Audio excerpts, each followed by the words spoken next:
You want to see it? Yeah, let's do it. So basically what you're doing is you're taking a photo of me. It's gonna do the facial recognition and find every image on the internet that has my face in it.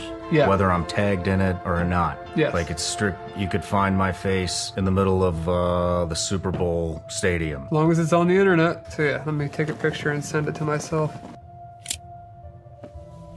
Okay. So I took a picture of your face. That is a really good looking man right there.